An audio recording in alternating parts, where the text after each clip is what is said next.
explain to you the thrill of performing in front of tens of people, right? It's super exciting. It's like a high energy thing. All right, so please, if you could give your loving, kind attention to this next comedian, our first comedian. He's taking what we call in comedy the bullet spot, because you're the first guy to go up. And he's a big favorite of the High Point, and the reason that is because he brings a bunch of people who eat and drink, and then I get to pay my rent. So thank you so much. So I already love you.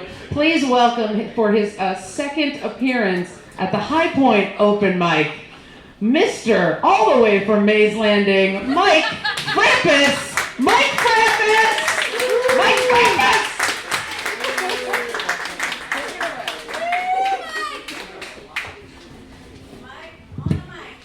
Woo!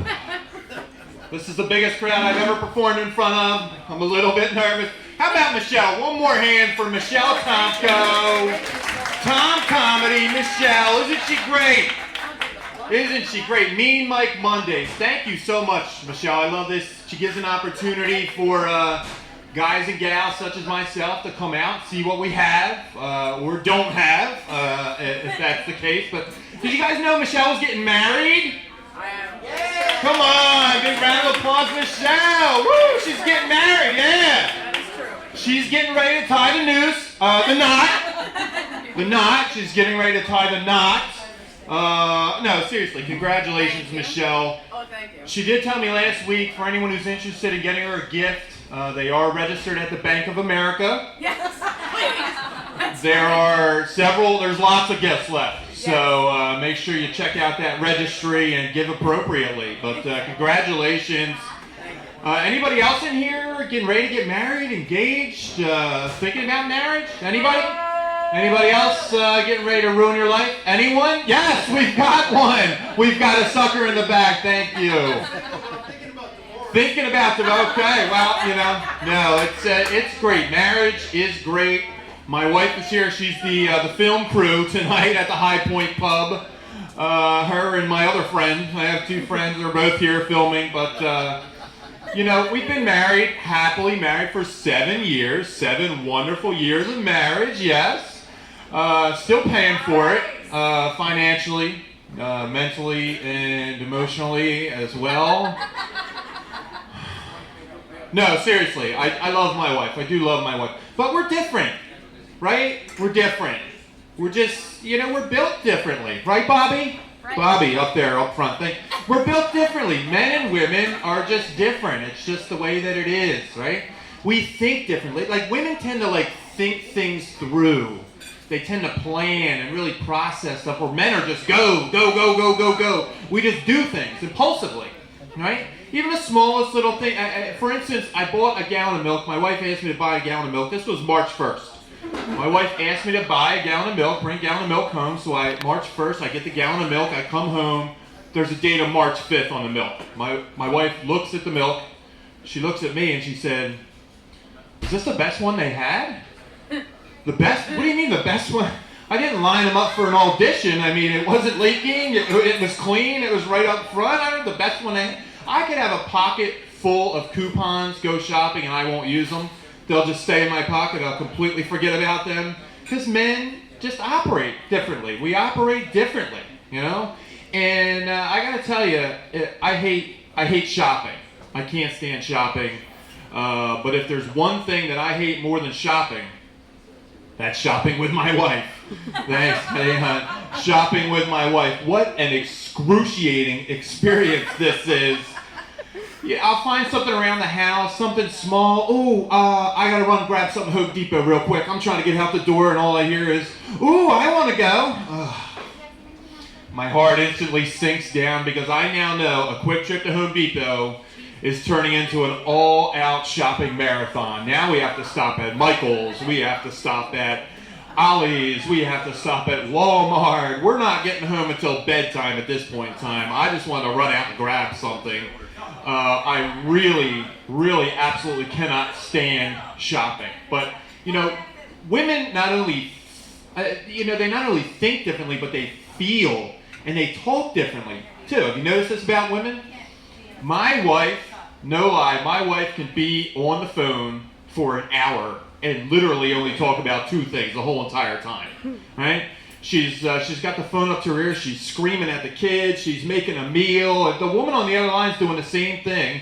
Neither one of them are talking. There's these long periods of silence. I get annoyed just observing this. Like, what are you on the phone for? I don't understand. I hate being on the phone. If there's not a purpose, don't call me. Like, seriously, don't even call me. If there's got to be a point to the call, or I don't want it. You know, somebody calls me up, hey, what are you doing? Well, I was actually being really productive, and then you called, so there's that. But my wife does it too. God bless her heart. My wife does it also. Like, I'll be at work. She'll call me. Anybody's wives do this, right? They call you at work. What are you doing? Oh, you wouldn't believe it. We just had a massive party up on the second floor. Drinks were flying around. It was crazy. No, I'm working, right? What are you doing? I'm working. It's what we do here. We work, right? It's work. So, I mean, women think differently, they feel differently, and they do differently. They enjoy different things, right? Like yard sales. Women enjoy yard sales. Any women in here like yard sales? Yeah. Ma'am, do you like yard sailing? Yes, she does. She's lying, sir. We know it. You'll tell me the truth later on. Women love yard sales, right? I don't get it. Yard sales. I got news for you. If you don't have tools, sporting equipment, guns or knives, men are not stopping at your yard sale. I hate looking at all the crap in my house that needs to be thrown away. Why would I want to come look at yours, let alone buy it, right? Yard sales are the absolute worst, but my wife loves them. She loves them. She could go to 20 in a day, and it's just exhausting, you know? You ever see the people that drive by the yard sales? They never stop. Real slow. It could be a 20-family yard sale. There's hundreds of tables. In 5 seconds, they've taken it all in. Real slow, 5, drive by. Then they speed up. What were these people looking for, right? What, brand new appliances for a quarter? It's a yard sale. What did you expect to see at the yard sale, right? But it's just crazy. It's just crazy, you know? So my wife and I did just have a nice meal. Thank you, High Point Pub. How about this food? Come on, round of applause for the food. Woo! Man, what a wild round of applause from all 15 of you. This is just astounding. This is great. Now the food was really, really good. I love the food here. You know, I love going out to eat. If there's one, we have 3 kids. If there's one family event that I enjoy more than any other, it is going out to eat. If we're going somewhere with the kids and the whole family, I'd rather go to eat than do anything else. I love going out to eat. And this meal was even better than the one we had this weekend. We did go out with the kids this weekend. We try to go out at least once a weekend and have a meal out. So this Saturday we went out. Maybe you guys have heard of the place BJ's. You ever been to BJ's? Anybody here been to BJ's? Yeah, so we went to BJ's to eat. You know, we have 3 kids. There's 5 of us, so we split up and we each hit the different sample booths. We each take a few for the family. Tell them we got a few more people, and then we crisscross. We all exchange different sample booths, and we go. You know, you pull out one of those plastic tables that they sell there at BJ's in the aisle. We sit down and we have a nice meal as a family. And it's great. It's great. You know, the guy comes over to you, you know, so you can't do that. Well, listen, I got to try out this table. You want me to buy it or not? I want to see.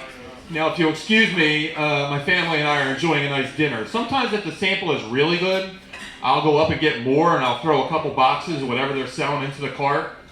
But then when we're done, we just leave the cart full of food and walk. Come on, kids, let's walk this off straight out to the car. It's great. I love free food, right? I love free food. I love any food. I mean, come on, let's be honest. I love any food. I especially love free food, though. But I can eat, and my wife will tell you that she'll testify to this. I can eat anywhere, anytime, and that includes the bathroom, right? Well, no round of applause there. So, you know, some people are really sickened by this, and I don't understand it. I never got the phobia of eating in the bathroom, right? You know the toothbrush, the thing you actually clean your teeth with multiple times a day? It lives less than 5 feet away from the toilet. Right? All day, every day, people are in and out of this bathroom, stuff's flying through the air, and there your toothbrush stands tall the whole time. Yet I'm gross because I don't want to put down my bag of Doritos nacho cheese flavored tortilla chips for a minute to use the bathroom. I mean, come on. I'm not dipping the chips in the toilet.